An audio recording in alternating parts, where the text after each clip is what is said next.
but still missing us here on Health Vibes. So we look forward to next week when you'll be joining us again. Yes.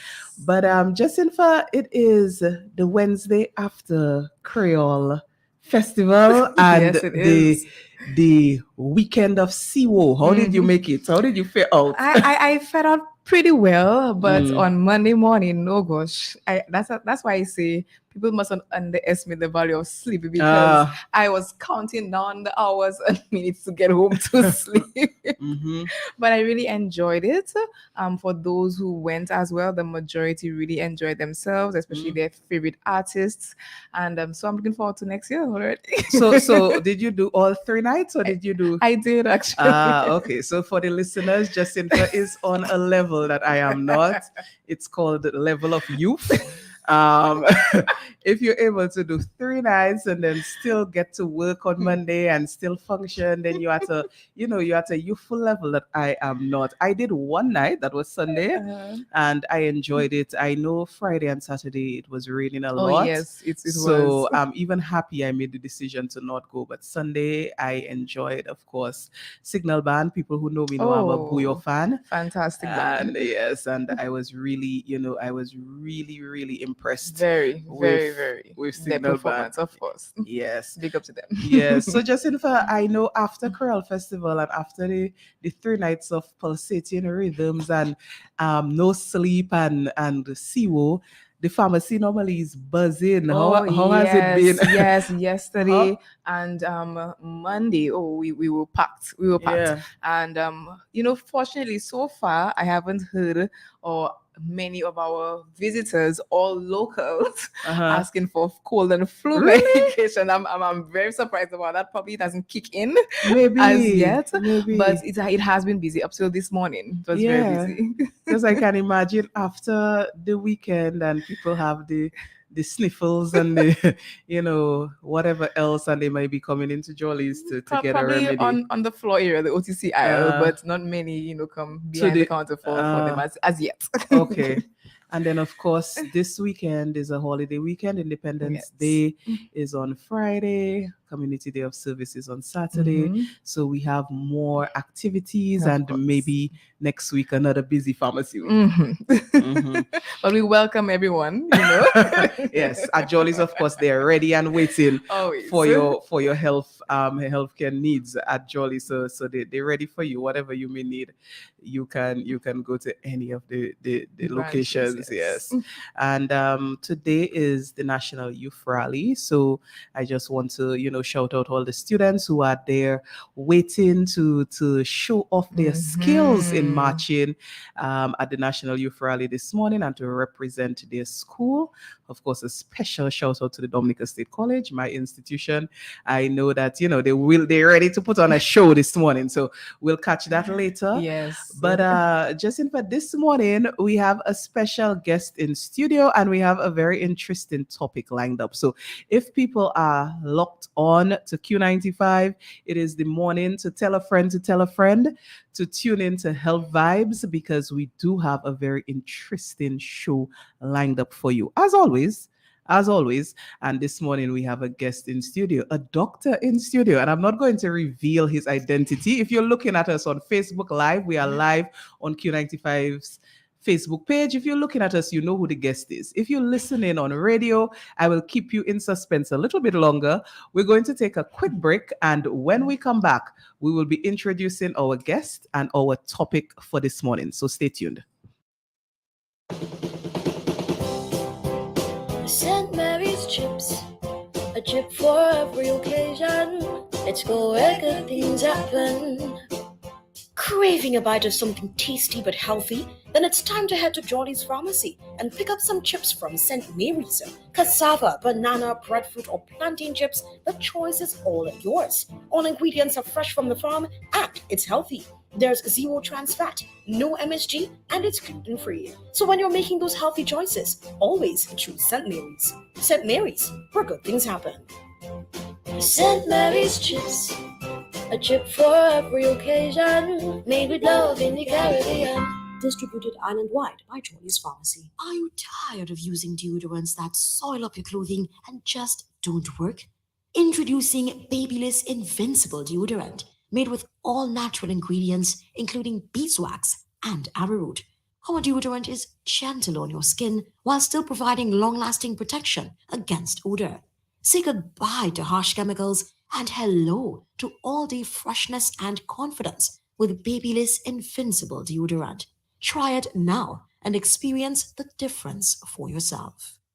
Available at Jolly's Pharmacy. Introducing Jolly's Pharmacy, brand new website www.jollies.dm. It's your time to jump the line. Shop now at jollies.dm and have your items delivered in the comfort of your office. No more standing in line. No need to use your lunch hour to shop. Hassle-free shopping, safe and secure. Jollies.dm features rush delivery, 1 hour. In-store pickup, regular delivery, 5 p.m. Cut-off time, 4 p.m. It's your time to jump the line. Visit the site www.jollies.dm. Jollies Pharmacy, leading the way in healthcare. And we are back with you, of course. This is Jolly's Health Vibes, and health always has vibes when we have a discussion here on a Wednesday morning.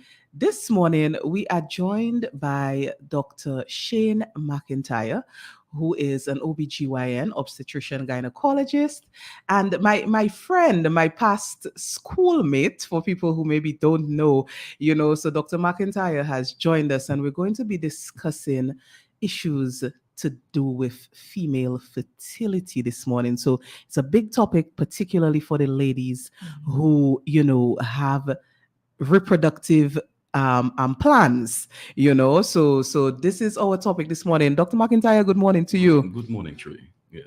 And welcome to Health Vibes. Welcome to Q95. Yeah, thank you for having me.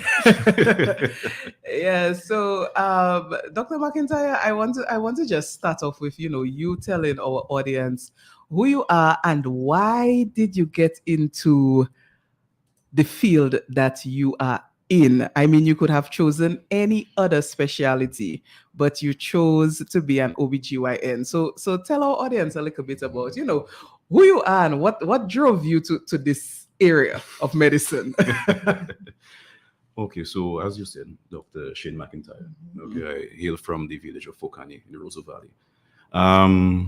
Well, if you know my family, all know that we are a family of doctors. There's no secret there at all. However, at an early age, let's say 12 years, I would say, I know I was going to become a doctor. That wasn't a doctor. From 12? From 12. Wow. But 12, when I asked my mom where she was going for her pregnancy and who was a doctor, she said, well, going to Dr. Odiana, and then the other one is Dr. Ferrara. She said, well, for you, I had Dr. Sorrento. I'm like, so with my little mind, I asked her, so 2 man to watch all those women in Dominica.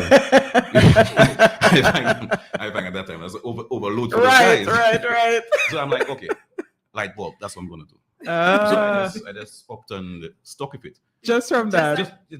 Just like that. I'm not mentioning the funness for the female gender. Right. But going through my medical studies and going through the various departments, I never lost goal, never lost the dream of becoming an obstetrician in gynecology. It was where I got my most fondest memories, and I stuck with it. I had a roommate that said, that's nonsense. I'm going to do cardio. Yes, we went back to specialize together in gynecology and obstetrics. He said, that's the way to go, sir. So he changed his mind. He changed his mind. Okay. So from a young age, you decided that's for you. Yes, that was for me. Yeah. I mean, during high school, I tried accounts and POB, Right. but that wasn't sticking. It wasn't your passion. It wasn't my passion. Only money I can count is what go in my pocket. So it wasn't sticking at all. Okay. Yeah. So now we have several OBGYNs. I mean, you mentioned Dr. Sorrento, and that was the doctor, the OBGYN maybe everybody had to go to before, because that was, who my mom had gone to. And when I was very young, I had gone to him too. But now the field has broadened a bit. There are several but it's still such a very important field, because still we have a lot of women who need to see an OBGYN. True. Some people have not gotten the opportunity. Some people still don't know who they can see. Right. It's a question I get very often, like, I have this issue, who should I see? So there is still a big market, I would say, for that specialty here in Dominica. Agree. And Yeah. even in the pharmacy, we have younger and younger women coming to us for various issues. Mhm. And yes, I mean, we know of the couple of doctors that we can recommend, Mhm. but because there are so many, not only just women, but problems. Problems. It's really good that there are more and more additions to that field, Mhm. but that each doctor will have a little more time, because Right. if you have an influx of so many patients for one doctor, it kind of limits the time frame, Right. to see. I don't know if you agree. No, I agree. I with agree. what I'm saying, but yes. Is it overturned in terms of the care and the Right. continuity of that That's care as well? correct. Right. Yes. And the quality Exactly. of care, I guess, too. So yeah, so it's a good deal, and I'm happy that you decided to become an OBGYN, and I know you're doing well in that area. Dr. McIntyre, I invited you here because since the month of September, we had been trying to get you on Yes. because it was Polycystic Ovarian Syndrome Awareness Awareness Month, Mhm. the month of September. And it's something that not many people, well, more people now know about it, but it's still, it still needs to have, we still need to have more discussion about it. It's something that affects women and affects their fertility. And we couldn't get you on in September. Now it is November Don't 1st. say it like that. Welcome to November. Welcome to November. My But month. your month. Mhm. Okay. Birthday month, Yes. November people. Yeah. So we're in the month of November, and we want to broaden the discussion now, not just PCOS, Mhm. but Expand it a Ju- little. yes, we Yes. want to Mhm. discuss what the issues surrounding female fertility, women being able to have children. Um, now, it's something depending on your age, you may see this topic in a different light. If you're very young, you're trying to avoid pregnancy at all costs, like, if people think back to their teen years and, it's like pregnancy. I'm That ready for is, that. that is, people feel that, that is something that they might consider as a teenager, of course, a life stopper, like something that will stop your dreams or your goals. That's the mindset, that many people have. But as you get older, it becomes something that is very prominent on the minds of women, Mhm. I I- would say older, though. I would say as you get wiser. as you get wiser. Yes. Okay. As you get wiser. So women start thinking, I want to have a child, or, some women don't. Yeah. And I want to put that out there. It's not all women, but a lot of women do. And there's also a lot of societal pressure on women to have children. Mhm. When you're going to have a child, so long you're there, you're not giving the man a child. Yes, We hear all this. of that. Oh, yes, yes. we Mhm. hear these kind of comments. You're not giving the man a child. What happened to you now? So I really wanted to take the opportunity this morning to talk with an expert about some issues that can affect this ability of a woman to have a child. What is going on. So Dr. McIntyre, I want to say and to ask, first off, what is the most pressing issue that you see in your practice with women being unable to have children or having difficulty? Is there anything that we can say we starting off, if we're ranking, this is what is happening for a lot of people? Ranking, Mhm. just spitball on top of the head, because there are various things. Mhm. Yeah. And until you do some kind of a cohort study Mhm. to actually pinpoint, you can Mhm. really say for a fact. Yes, yeah, we do have the research Yes, to yes, prove, yes. yeah. But we can maybe say anecdotally what Yes, what we I see would- in. top of it would be the polycystic ovarian syndrome, Okay, PCOS, okay. that a lot of women go through. Mm-hmm. Okay, it complicates things. Mhm. And with PCOS, it also affects the other factors that can complicate things even further, with Mhm. obesity and the metabolic disorders that may exist, even leading towards diabetes. Mhm. All these things can contribute to an infertility issue that in women.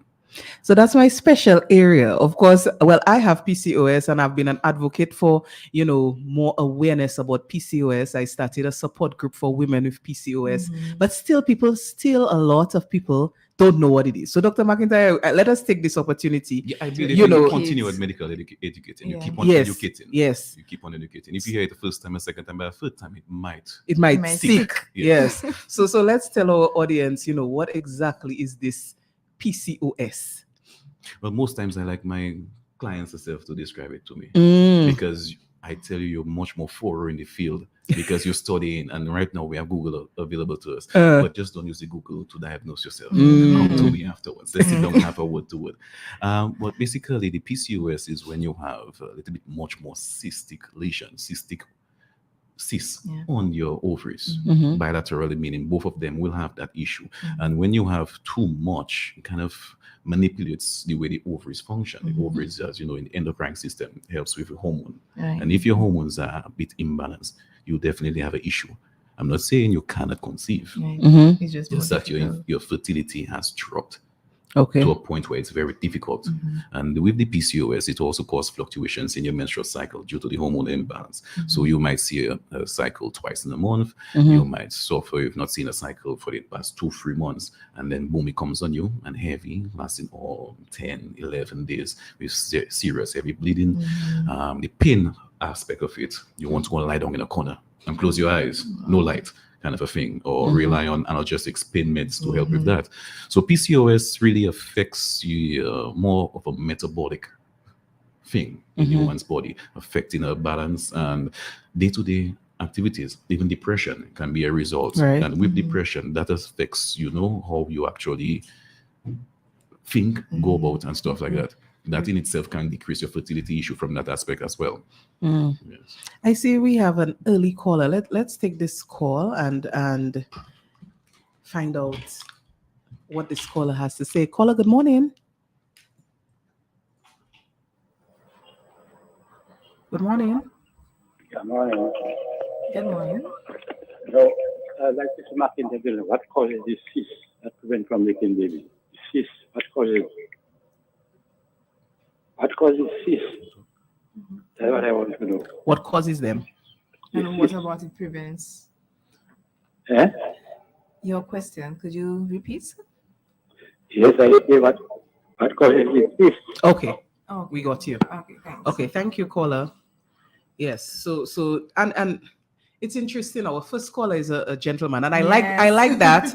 I like that because I really like when we have discussions about anytime I have anything to do with female reproductive health issues, and the men are interested. It's good because this is not a women. It's women and men who get together Yes. to have children. Yes, yes. You know what I That's mean? true, that's so true. so So we what should never affects exclude the men. exactly? We Yes. shouldn't. And Yes. what affects the woman And so affects the man. So jumping ahead to the The caller's question. What causes this is it's unknown. Mm. It's unknown. There's no clear indication actually what causes it. When we have it, we see, because from the time you have a female from the fetus in utero, you have the gametes there. Yes, the eggs. The eggs are there. That is up to 7 million. Mhm. By the time you finish, before you're born, you're down to 2 million.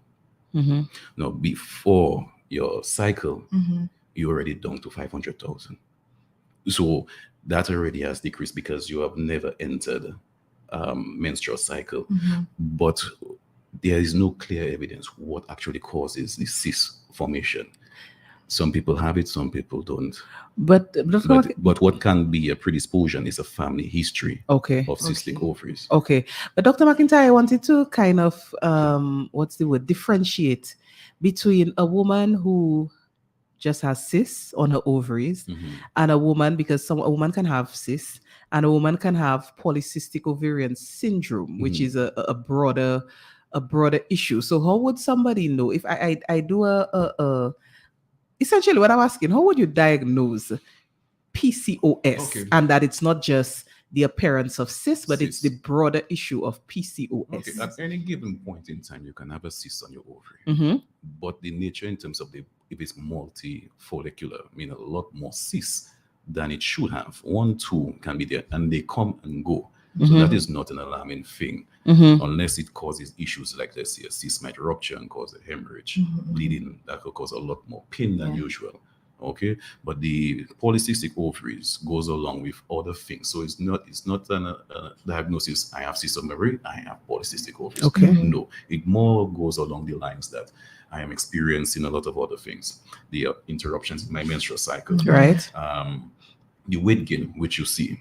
Mhm. Also, you see that women are more predisposed to diabetes. These are Mhm. the other things that you see there. So it's a collective approach to Mhm. find out. Then you can also do the hormonal tests. Right, right. You know, it depends on which hormones are much more elevated Mhm. in the woman. You will clearly see that is an issue. Mhm. That is, which is more pertaining to polycystic ovary, rather than just saying, I have cyst ovary, maybe I have polycystic ovary. No. Mhm. Sit down with a physician, ask Mhm. questions, be evaluated properly. Mhm. Okay. So Go ahead. Go ahead. So basically, if a woman is experiencing, certain symptoms, changes in the menstrual cycle, Mhm. probably longer cycles, shorter cycles, probably, as you said, twice in a month, Mhm. or extreme pain that they were not experiencing before, they should certainly see their physician. Yes. And not just say, okay, well, I have a longer period this month, or okay, I just have irregular periods, Mhm. because you never know what's going on You never know. internally. That's Or true. what's the cause of it, if it may be serious, if it's something that is treatable, that needs further intervention, further tests. And so we as women, I mean everyone, but as we are the women experiencing Yes, those yes, that's symptoms, true. and so we have to take control, of our reproductive system and seek medical attention before it's too late, Yeah. or Mhm. it causes serious Okay. complications. I wanted to share a personal story of my diagnosis, Dr. McIntyre, since you were speaking about how somebody would be diagnosed. So for me, for instance, I had totally absent periods, so Okay. throughout my adolescence, I had, no periods. And I fought, and I always share this. So people who maybe are hearing me for the first time, maybe saying, boy, look, Trudy's saying all her business on the radio. I mean, I've said this, I've done this multiple times. I'm not new to this, discussion about my particular journey with PCOS. I've done it publicly before. So I just wanted to share on this show, so throughout my adolescence, no periods. And at the time I was feeling that was great. And I wanted to bring up here that, that's Jacinta just mentioned, women should take heed of their reproductive cycle, their menstrual cycle and the issues. Because for me, everybody else was having a period. I wasn't having one. And I felt that I was blessed, I felt like, Yes. with girls talking about period and And is pain they and pain and they everything. cannot wear Yeah, their skip that. they cannot wear their white, like, back in high school, for instance, your Yes. sports uniform is white, white skirt. And I said to myself, boy, I don't have period every month like everybody else. And I good. So you escape. I Yeah, escaped, and then, of course, and then sometimes, yes, getting a menstrual period and it being, I've had one 19 days long, and then I remember the first time I went to a gynecologist, the gynecologist said, never allow yourself to have that length of a cycle without, seeking a Consulting, medical yes. intervention, Yes. right? So, it's not good to be bleeding for that amount of time. So I said, okay. So, but I still didn't know what PCOS was. So continued life, there was this suspicion. The first thing I had seen when I Googled PCOS was a picture of a woman with a beard. Yeah. Because that is one of the symptoms, hirsutism, Yes. the male hair growth, in the woman. So when I saw the woman with the beard, I said, me, I'd have that. So, PCOS, I cannot have that. I'm not getting period, but it cannot be PCOS 'Cause you don't have because beard. I don't have beard. You know what I mean? So I and then later on, maybe in my early 20s, I ended up going to a different gynecologist for a different issue. And this one was much more thorough. And the sequence of investigation is, okay, so the first factor is you're not getting a regular period. So that's one. Then upon scan of the ovaries, the multiple cysts are present. So I had that. So that's two. And then also, as you mentioned, Dr. McIntyre, the hormonal test or screening, which I did not do at the time. But, if somebody has elevated male hormones, that would be the third, thing that could give you that diagnosis. So they say 2 out of 3. So I already had the 2, the absent periods, the cysts. So I was given the diagnosis. So I just wanted to share that when I got the diagnosis, I said, oh, that's what this is. Because all my adolescence, as I said, absent periods once in a blue moon, and I'm living life like it's normal. Well, the absence was the first red flag. Right, In the right. primary amenorrhea. Right. Yes. So that's why it's good now that we have this sort of discussion, so women can maybe, think of their own menstrual cycle history and think of, should I seek some medical advice, for what I'm experiencing. But I wanted to on the fertility aspect now. So we're saying women with PCOS may have decreased, yes. Let's say decreased. Yes, decreased. Because I heard somebody call it sub-fertility. Subfertility. Yeah, like, because you will find that because I'm not seeing a cycle because I have PCOS, I cannot get pregnant. Uh-huh. And then you'll find those people that say that actually get pregnant faster than those Yes. because they go too freely Right. doing what they do. Yeah, you have unprotected sex because you figure you're not You having a cannot- You're period. not having a period. Right. It's not that you cannot get pregnant. Mhm. It's just that the chances of it decreases. So just be mindful. Right. So for a woman with PCOS who, let's say, presents to you, doctor, and she wants to have a child, she has not been able to successfully conceive, what is the first line of action maybe that you would recommend, or does the person have to be recommended to another physician? What happens? Generally, the first thing you should do is to acquire a proper history of that patient. Ask a question. Not only the patient past medical history, but also the social dynamics as well that surrounds that patient. All these things contribute to it. We'll do a 4-row test. After that, you will do the normal blood test, all those other things, screen for other things as well as diabetes, and those things there. Then you can also seek the aid of endocrinologists to help regulate any order of stuff, like let's say thyroid function, diabetes, to titrate the person's sugar to a levels where it's best for them.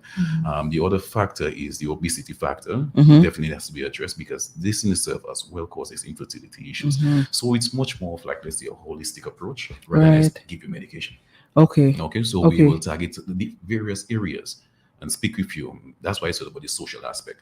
In terms of your drinking, your smoking. I was just about to ask Yes, about the social aspect in those things. Yes, sleep problems like this weekend.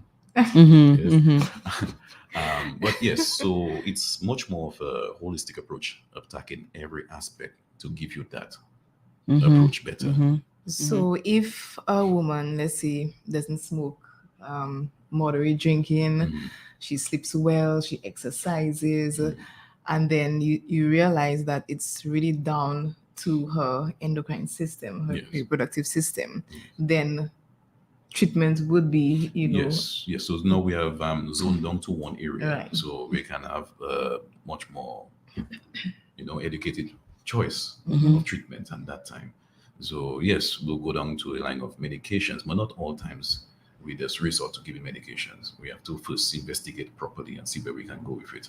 Okay, Yes. one other question. I know our focus is on cysts, but We're not focused on cysts. well, That was just the main topic. Yeah. Yes. but some women have both cysts and fibroids. Yes. Okay. And so that would further Complicate. That's why when you were speaking and you mentioned about the issues in terms of you investigating because you're experiencing pain, you're experiencing that, and you should just go seek medical attention. Sometimes that's when in incidental findings you'll see that you actually have fibroids. Yeah. So the incidental findings you'll find you have fibroids, which can contribute to it, but not all fibroids complicate things. Okay. It's location at that time as well. Okay. So we have different areas. We have different, like 8 different types of fibroids based on locations, and based on that, we can tell you, okay, this is what we're going to do. If we'll have to remove the fibroid first Right. to Okay. allow you to conceive, or we, based on the location, we allow it and deal with it at a later time in life. So, Dr. McIntyre, right. So now we're segueing into a different issue, which is interesting. Fibroids, which I know is a common term that women all over will recognize, because a lot of women African have descent fibroids. is Yes, much more women prominent. of African Yes. descent. So all over in Dominica, the word fibroid, means something, because a lot of women here have fibroids. So we segueing into the fibroid discussion. You mentioned the location might pose a problem for having a Yes, child. yes. What about the size of those fibroids? To be honest with you, location still matters more than size. Location. Okay. Yes, location is still. Okay.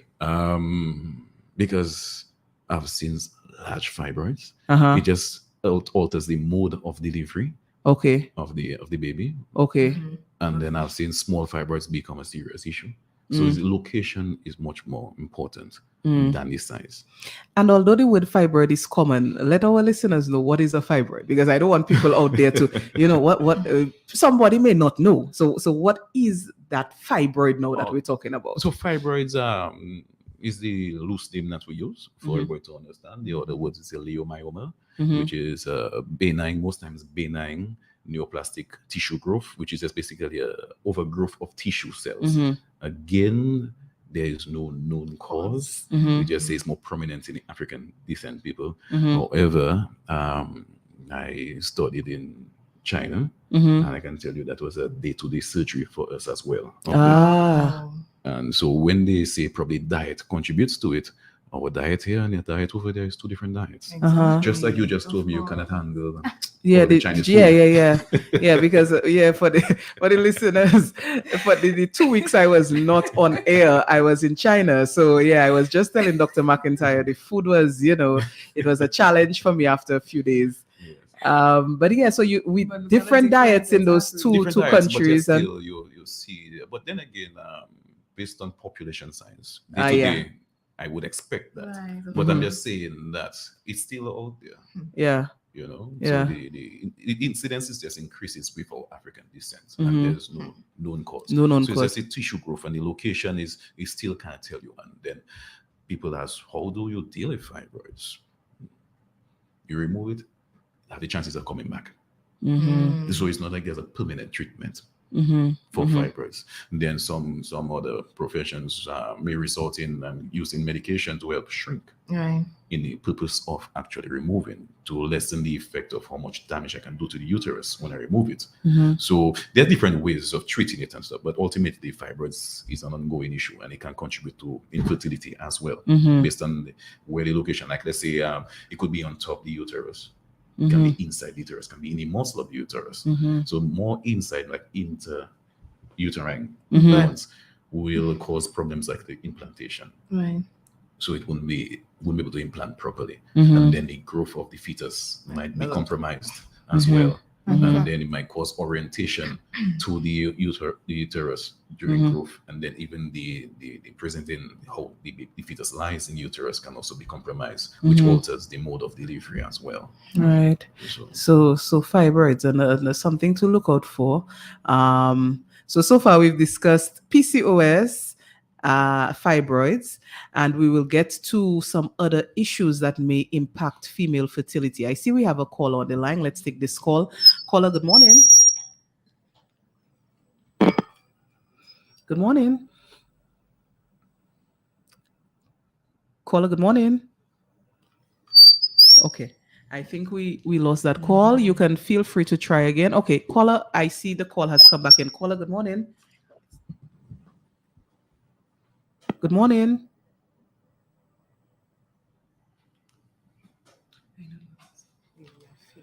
Caller, good morning. Hi, good morning. Yes, caller, go I ahead. noticed that the doctor said that that diet probably will not constitute to fibroids, but just a question. I know that a lot of the foods that we eat now are not as natural as the foods before. So do you think that the chemicals in the food that we eat now contribute to fibroids? Okay, thank you for that question. Yes, so What?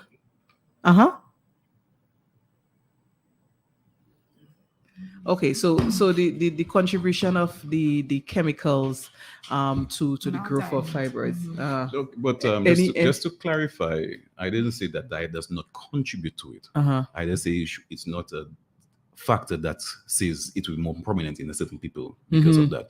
But yes. Because to clarify, you were saying, let's say in Dominica and in China, there are two different diets, Yes, but yet yes. still the people from both areas still have fibroids. Still have fibroids. So, but to in line of the caller's question, diet, yes, the food that we ate when we were younger compared to now is much different. Mhm. Okay, there are a lot more processed foods, a lot more Mhm. preservatives. Chemical. All those Mhm. things can contribute to any number of changes in the body, Right. metabolic reactions. All those things can happen there.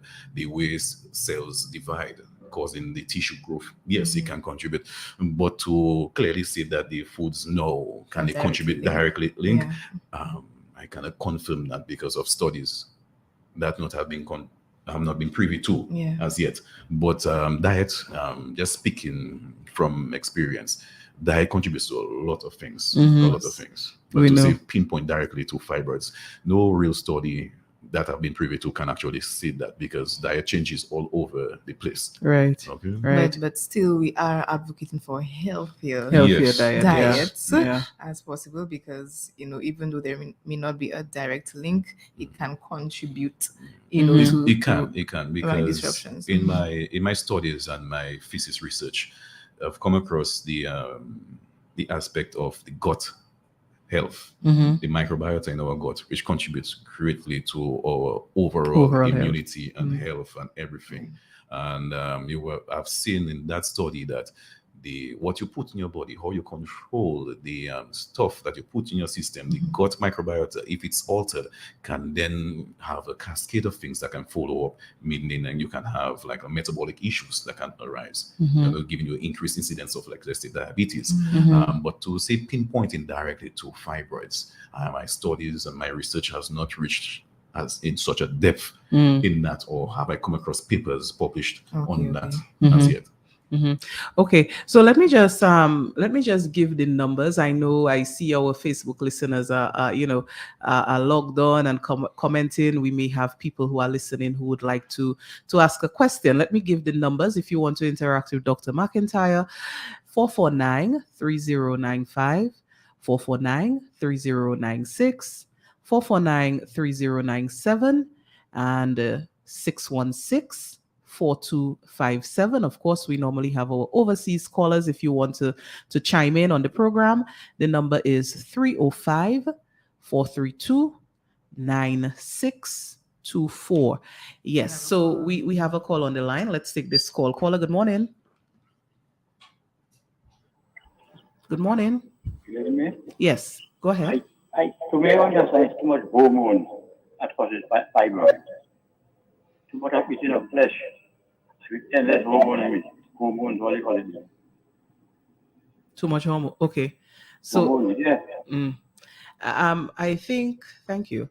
I think the caller is, there's this thing about meat and the consumption of meat that has been caused to grow quickly through that is what I think the caller is referring to.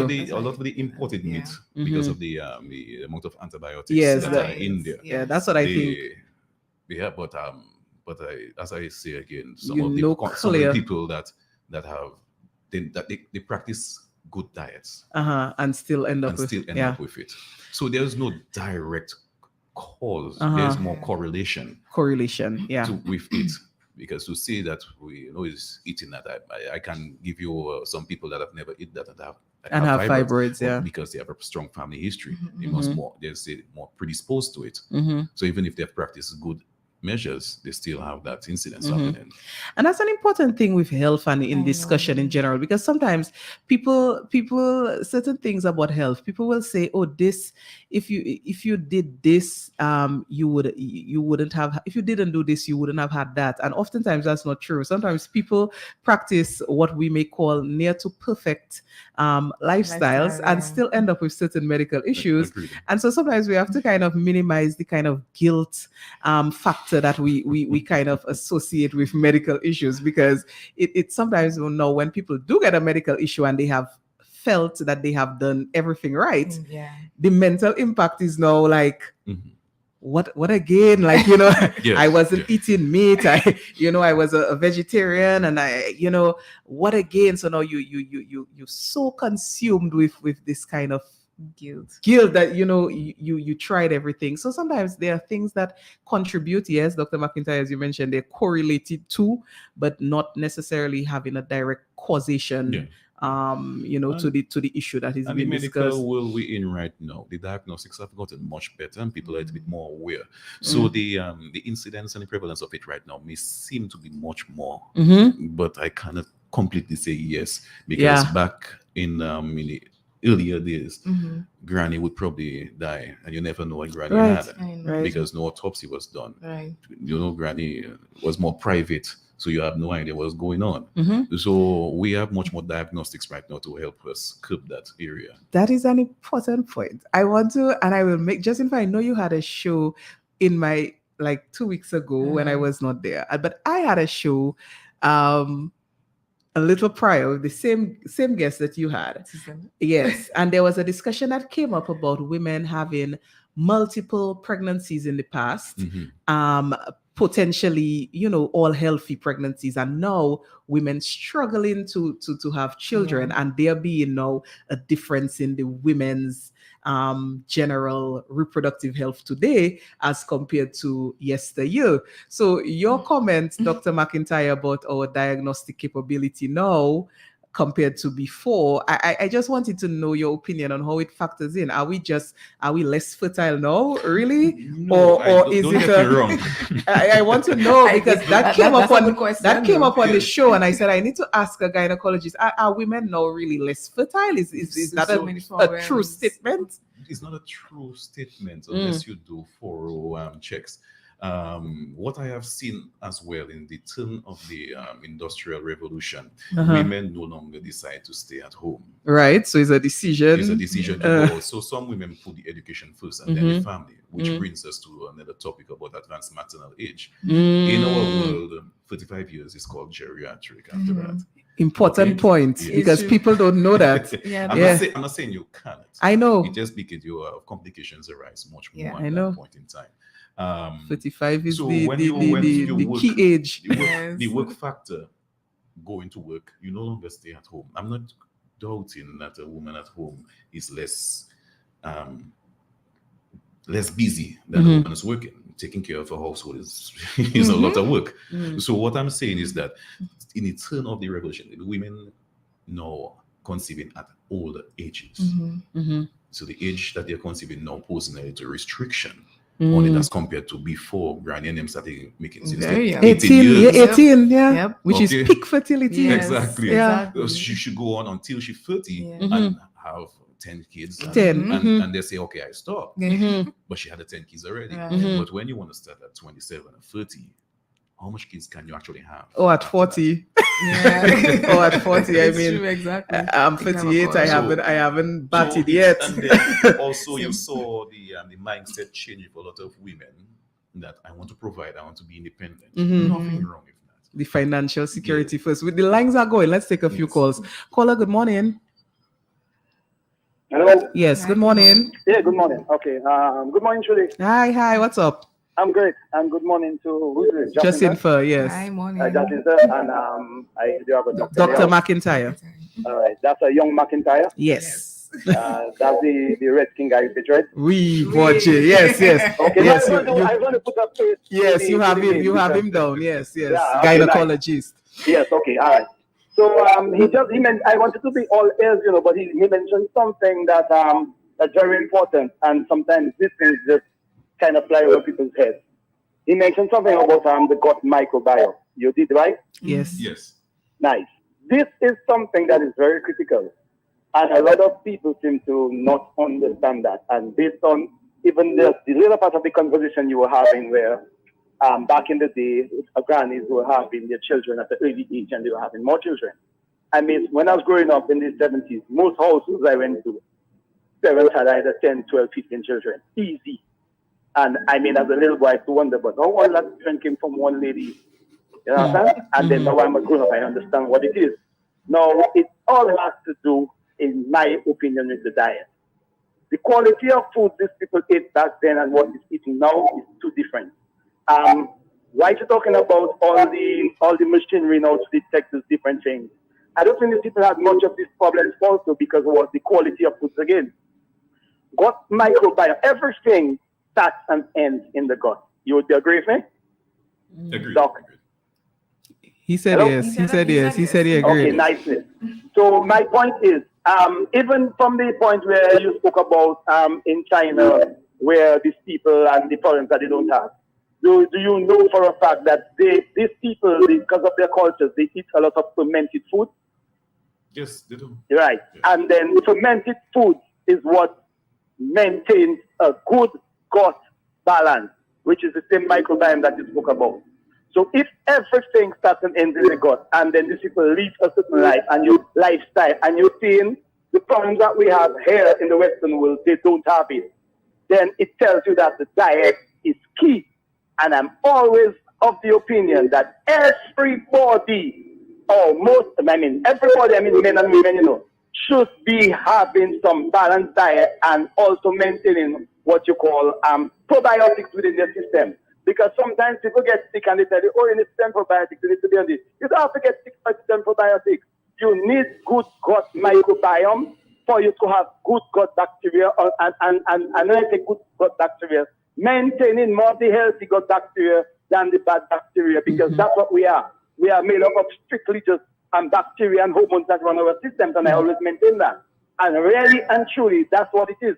So we must not run away from the fact that the diet plays a very important part. So I people say they don't know where this thing come from and that thing come from. It comes from what we eat that we call in foods that are really non-food, because people live off the supermarket and not off the farmer's market. So that's why I wanted to interject that. Have a good day. Great program. Thank you, caller. Let's take this call. Caller, good morning. Caller, good morning. Good morning. Okay, I'm not. Caller, you can try again. So I know the conversation on food would have spurred some of our callers to call in. But Dr. McIntyre, notwithstanding, you did make a key point, and you were discussing, the decision that women are making now to delay having children, to focus maybe on education, to focus on finances and stability, right? And so we've seen a change in the demographic of child making, so it's now people having children later and having fewer children, and oftentimes by choice. Yeah, but also is the socioeconomics as well that exists right now as compared to before as well. It's also a contributing factor. Yeah, because I'm thinking of milk right now. Yeah, so I'm thinking to myself, boy, back in the day when people like my grandmother had 8, and my grandfather, for instance, had 16. I don't know. Well, we had diapers back then, right? Pampers is an experience. Yeah. I don't know. To afford that number of children is something else in this current situation. You cannot consider that. But anyway, that's another discussion. But Dr. McIntyre, we yes. Right, I was saying, well, just adding on to what Shudi was saying, as we get older, you said right now it's considered geriatric pregnancy. Not right now, 35 years 35 plus. is 35. I was going to say that from 35 and older. And so if you have, let's say, all the aspects of your life down, you have the eating, the exercise, and so forth.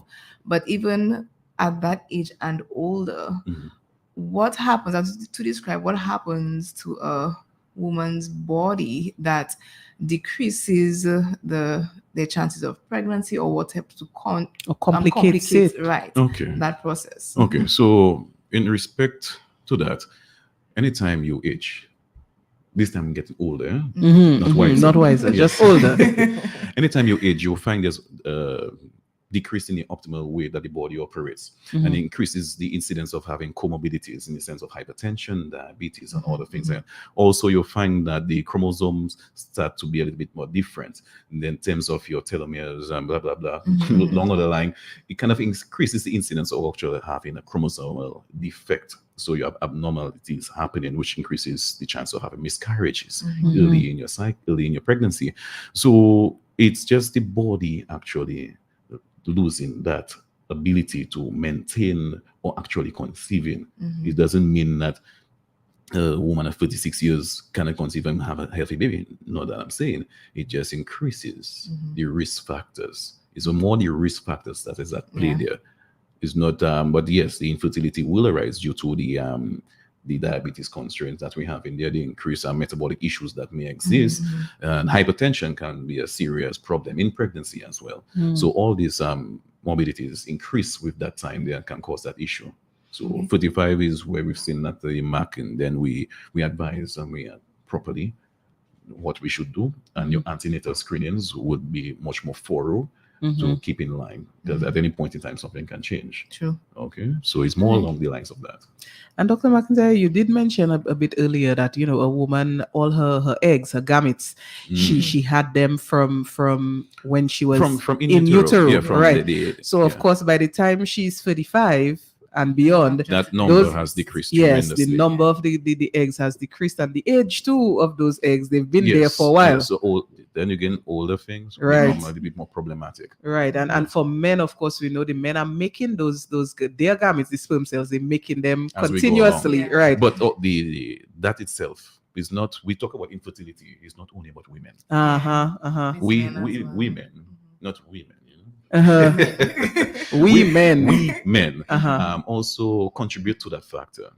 The quality of sperm that we have, the quantity as well poses a problem. Okay, so it's not only women having an issue, that men can also contribute to that factor. So if you find that I am okay in my 30s, why can't we have a kid? Is it that is where you have couples counseling at that time to see and pinpoint what's going on. So fellas might have to go and do some checks.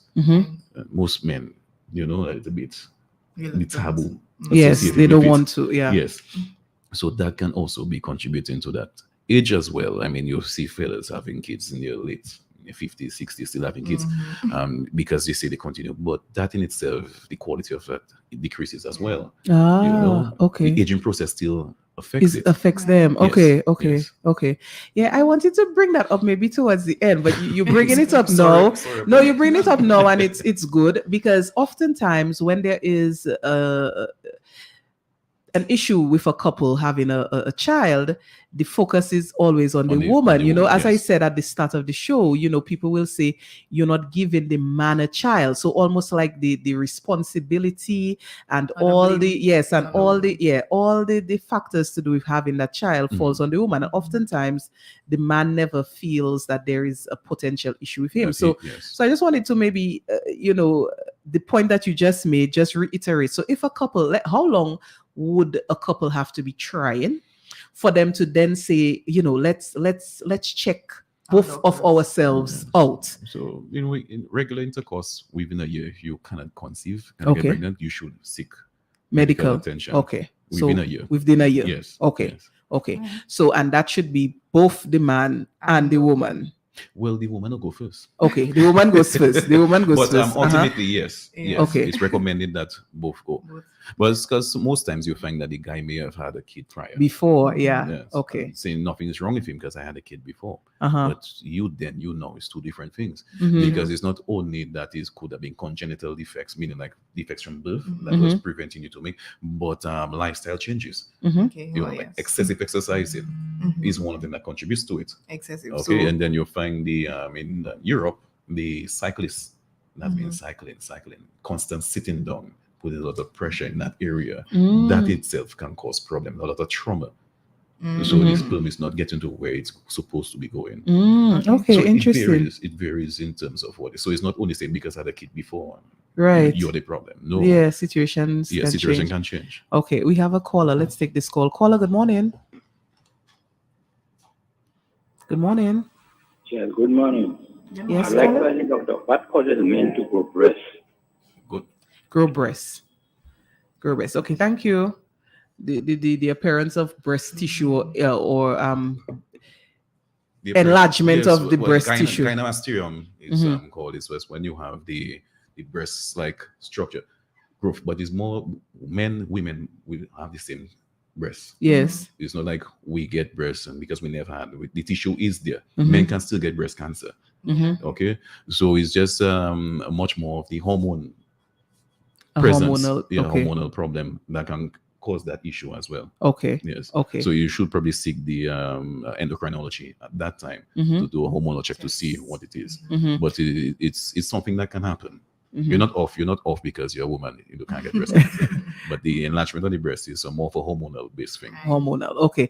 And Dr. McIntyre has mentioned several times endocrinology. Endocrinologist, of course, that's the hormone system, the endocrine system. And we did have the endocrinologist, Dr. Natasha Maxim Esprit. We've had her on the show before. So just to, remind people that we do have that specialty here in Dominica, and we've had the endocrinologist on. So in case, any of the things that he's saying triggers you to say, you maybe need to see an endocrinologist. We do have one on island.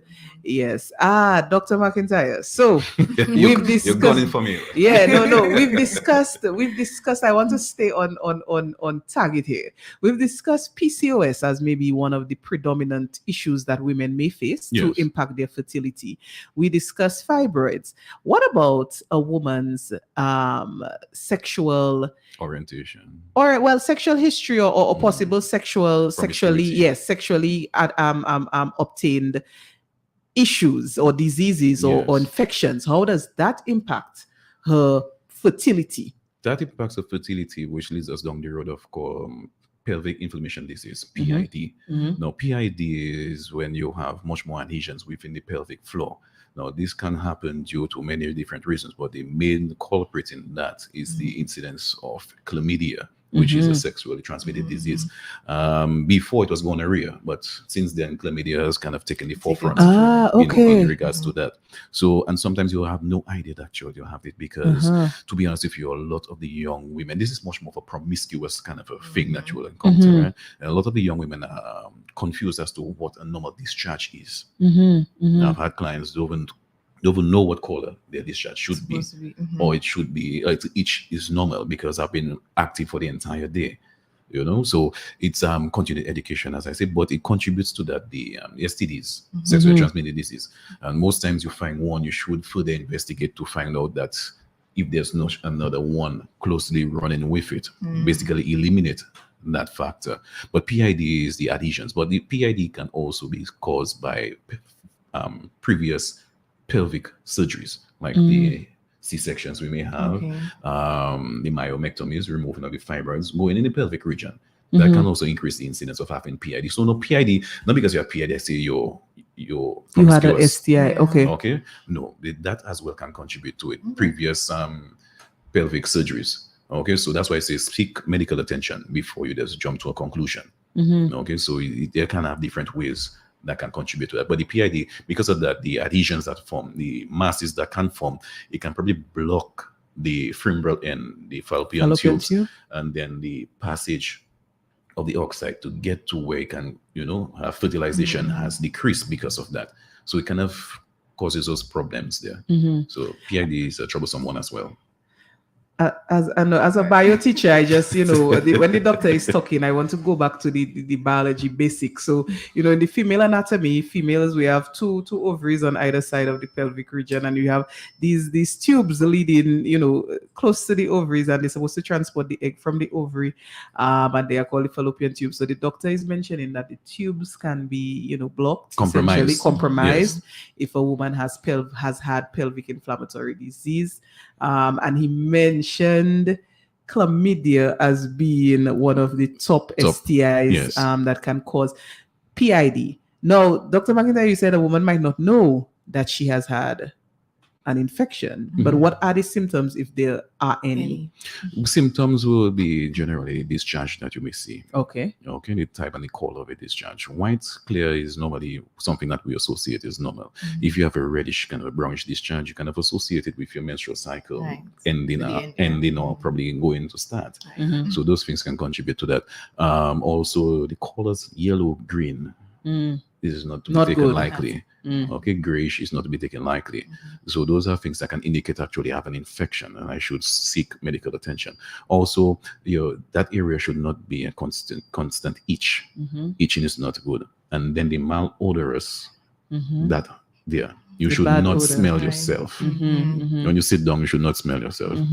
Okay, so that in itself contributes to that. And then you have the lower region of your stomach being painful.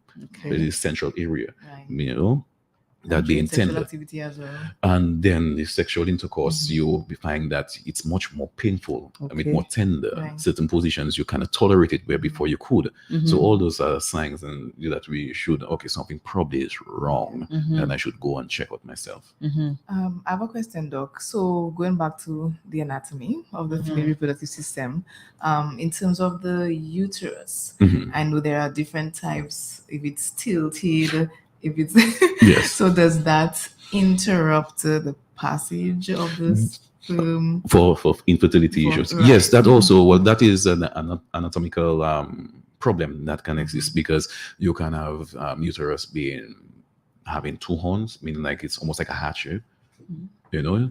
And because one of the other issues of infertility is the total absence of uterus, total absence of the tubes. Those things does exist because Wow. of during development you have the Mullerian duct probably not forming properly to create that. Right. So therefore you have that issue, the absence of that. Now in the presence of, if yes we have a uterus, it's not to be sense like retrofitted, like if it's orientated that way. It's just that deformity in how it is, like almost like a J shape or a T shape kind of a uterus. That itself can create an issue for implantation and how it probably adheres Okay. to have that being maintained. So So then, that how is that overcome, or is there a treatment, or well, we cannot tell you exactly. I intervention? cannot tell you exactly where it's going to implant, but to assist? to assist in that's going to be very difficult. That'll be very difficult because I'm dealing with another structure that that You have to is control. they have to control. How do I do that? When do I know you're going to actually conceive? All those things can, even if in doing IVF, it's very difficult to do that because you actually have nowhere or idea where implantation is, unless if you do guided placement. Wow. Yes, and if you have the money for it, go for it. You know. Okay. Yeah. Interesting. So yeah, so we've covered some. I mean, it's a very complex topic. There are a lot of things that can impact fertility. I mean, as I said, we've spoken about PCOS, we've spoken about fibroids, we've spoken about now STIs, we've spoken about just the anatomy of the female, and there being some sort of some formation that's off. What else, Dr. McIntyre? As we on the last leg of this discussion, is there anything else maybe that a woman can experience that would impact or reduce her fertility? Is there anything that you've come across maybe in your practice? Lifestyle. Okay, Yes. let's discuss Smoking. this one. Smoking. Okay. Smoking decreases your chances. Mm. Okay. Drinking. Mm-hmm. So lifestyle Lifestyle choices. changes. Okay. Because one of the things that you see as well, the woman's body protects herself from any invading foreign material. Sperm is a foreign material.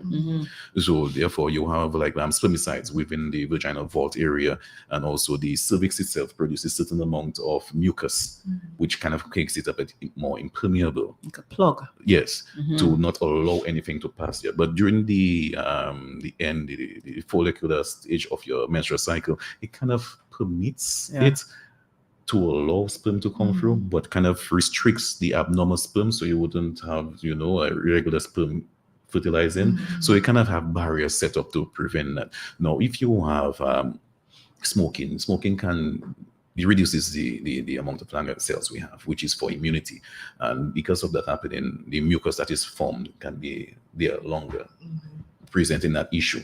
Because your cervix changes throughout your menstrual cycle. Yes. So it kind of can create that kind of a barrier. The hormones is affected by, let's say, marijuana. Marijuana can affect the production of certain, like let's say, your FSH and the LH hormones. So that in itself, if you have a hormonal imbalance, can create that infertility issue as well. Drinking is as well can contribute severely to that, because drinking, the amount of sugar that we have there can almost lead to obesity issues as well. So lifestyle changes, smoking, drinking, rest, and depression. Depression is a serious thing because how my mind is, it affects how hormones and operates and stuff like that. So that can contribute to it as well. So, Doc, I know you have a long list, but I'm going to interject. Yes, please. You mentioned about over-exercising, but then we're still advocating for exercising. So how would you differentiate or pinpoint how much exercise is just enough? I mean, on both parties, because you mentioned the cycling for the men. Yeah, well, the cycling for the men is more of a exercise, not exercise, but more of a sport. Right. Sports in the event. The over exercise is so much of a rapid weight loss. Rapid weight loss can contribute to infertility issues because of the metabolic issues that can exist with that.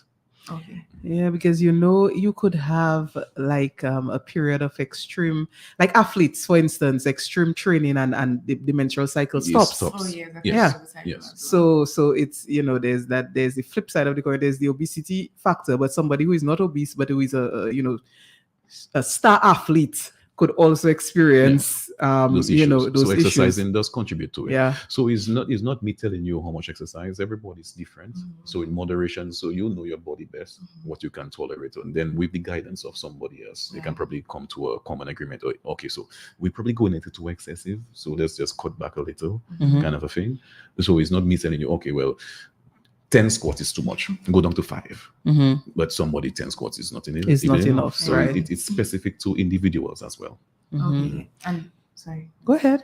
You mentioned about your mental state. So if you're depressed, what about your stress levels Yes. as well? So would you encourage persons to go for stress level tests? I think there are tests available. Yes. There are tests available. Mental health is a very important thing.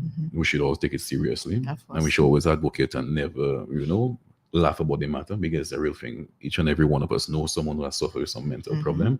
Mental is a taboo as well, and we want to make sure that everybody understands it can happen to each and every one of us. And it's not only that saying that when we grow up, oh, Mr. Mad. It's nothing to do with that. Sometimes paranoia could be setting. It could be a stress level at work. All those things can contribute to it. How it can manifest if you get pregnant, sometimes you can have also the postpartum depression, which is very, very serious. So the depression levels, because of it's the CNS related, you'll find that the dopamine levels that may be released at that time can have adverse effect on other organs. In terms of the pituitary gland, the hormones that it may secrete, the hypothalamus, the way to signal and something like, especially in the incidence of the primary amenorrhea, the hypothalamus never got that trigger to cause the FSH and those things to release. So the that egg could be exactly. could be So you released. have that issue growing up. So it's something that starts and causes problem. Okay, so you see, mental health is very important. Depression can really stress levels your work. Ask yourself if this place is really worth it because of my stress levels. I want to conceive. Everything is okay, but I'm having difficulties. It could be stress related. Right. Yes. There's an interesting story. There's a young lady who I interviewed, a Dominican living overseas who I interviewed, and had issues conceiving with her husband for a long time. They had tried in vitro fertilization, 2 rungs, did not work. And during the COVID pandemic, when they had given up, basically on this whole, they had decided they would adopt instead. And during the COVID pandemic, during lockdown, when you cannot go to work, you cannot whatever. Interestingly, I guess the stress levels of that couple reduced so much. They were just at home essentially, that they conceived. Yes. Naturally. Wow. Yes. During the pandemic, during the lockdown. So, after trying different routes that did not work, that period of like complete, maybe it was stressful for some people, but for them, that period of like nothing was maybe a relaxation period that caused a better outcome in terms of their aim to reproduce. So so different people are different, but environment helps with it as well. yes, but definitely the mental aspect, it needs to be considered. Dr. McIntyre, we have a few more minutes, and I just want a brief thing from you about all these things we've discussed. A woman and a man, a couple, they're trying to have a child. They've experienced certain pitfalls, certain issues. Maybe it's PCOS, maybe it's fibroids, maybe it's a pelvic inflammatory disease issue, maybe lifestyle needs to be modified. What can they do medically, and what is available locally for a couple who is trying to conceive and they are having issues? Okay. So first of all, the issues has to be targeted. And Discovered what is the issue. yes. So what is the issue? And then you can come with a plan. Now, would it be one that we have encountered? Then you seek medical things, and then you probably go along trying. Things available here, majority of things are available here. Okay. The only thing that's not really available here is the IVF. In vitro fertilization. Fertilization. Okay. You'll have to travel for that purpose. But Okay. we can, if it's a hormonal issue on the woman's part, we can test Treat for that. it. Okay. We can test for that. Test. Okay. Okay. And then if it's a male issue, we can also test for that in terms of your sperm count. There's ultrasound scans that you can do to see if the woman has PCOS, multiple cysts on the ovaries. They can also do if there's fibroids related, and also the pelvic inflammation disease can also be detected. Okay, there's also the test that to see if your tubes are not Are blocked. blocked. Okay. Yes, so you have that test that can be done locally as well. Okay. Okay, so there are many routes you can go down to pinpoint what exactly is the issue, and the course forward can be determined by you and your physician at that point in time. So it's not just saying let's just do this. No, we just figure out what's wrong Right. first, and let's choose the best course of action for you. Right. And sometimes the socio-economics Right. of Right. it- What you can afford. of it Yeah. is Yeah. also very, very important. So that in itself, and even taking the route of, let's say, in vitro fertilization is not promising. As you said, Yeah. Some people try and yes, it doesn't take. It doesn't work. So nothing is 100% in that area. Okay, so try. Yeah, I like that, and it's something that I, as well, always advocate for and tell women to do, to find out, so don't just, something is not happening for you and you just, decide, boy, that's not happening. I am not successful with that, and I am just frustrated. But you're not seeking the medical help to find out, first of all, what is your particular issue, possibly what is your partner's issue, Yes. because we mentioned the male could also have an issue, and then what could be the route, the best route for you all to succeed in terms of having a child, and if you don't succeed, what are the alternatives? What is adoption is an alternative, what exists. So I just want to encourage everybody as we wrap up, and Dr. McIntyre has given us his time and his expertise in terms of everything that could possibly affect fertility. I just want to encourage, listeners, because I know, because I've been in this for a while, I know there are people listening who are struggling with fertility. I know. And, they sometimes ashamed and sometimes afraid to ask a question, but seek medical advice, seek a physician who can advise, can determine what is the issue for you and what is your best way forward. For me, information is power. So you have the information, what's wrong, and you can have that power as to what you can do, from then on. So that's just my call, because I know how it is, and I know a lot of people, might be struggling out there. Dr. McIntyre, it's been a pleasure. It's already 11:31. It's time to wrap up, but I want you to just leave with our audience your contact information. Where is your office? How can they get a hold of you? I know sometimes people after the show, they want to get that doctor, they want to get that doctor on with them. So let them know, how can they contact you or reach you? Okay, so my office number 265-4551. 265-4551. Yes. Okay. And then it's located on Free Jewel Street. Most times they use the landmark associated with La Falaise and Wesley High School. Okay. So somebody like me that doesn't know names of streets, Yes. you would tell I me use Jewel landmarks, Street Jewel is Street. next to the little street that goes down from La Falaise Okay. into Wesley High School. Yes. Okay. Just to reconfirm the number, it's 265-4552. Oh, Yes. 265-4552. Yes. Okay. The number is okay. always mistake me. Okay, 265-4552. That's Dr. Yes. McIntyre's office number, and the office is located, you say, in Jewel Street. Jewel Street, which is directly behind La Falaise. Directly behind La Falaise. Okay. La Falaise at the front street, the back street, going towards Essential Oils.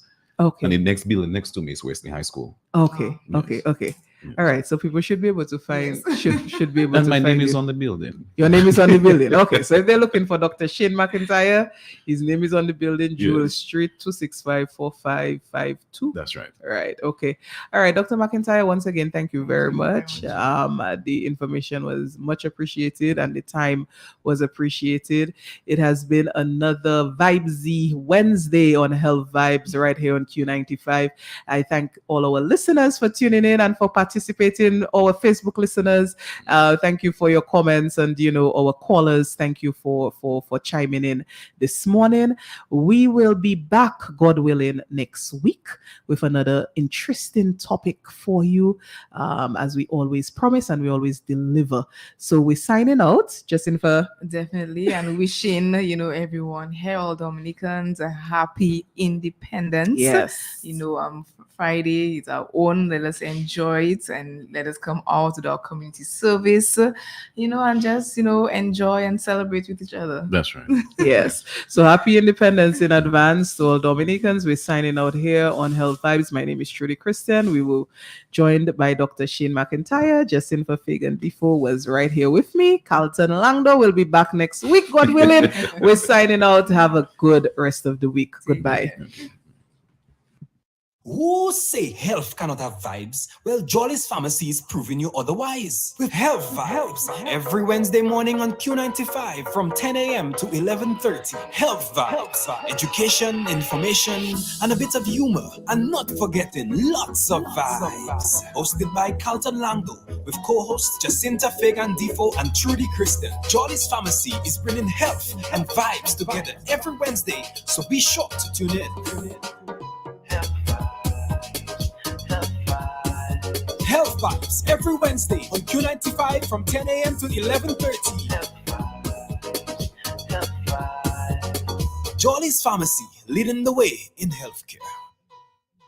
I woke up this morning feeling real stink. I had the intentions to call in sick, but I end up in Jolly's Pharmacy. Great and down in the street, Jolly's fix up my immune system. Got me feeling fit and strong, now I'm ready to work and take on any mission.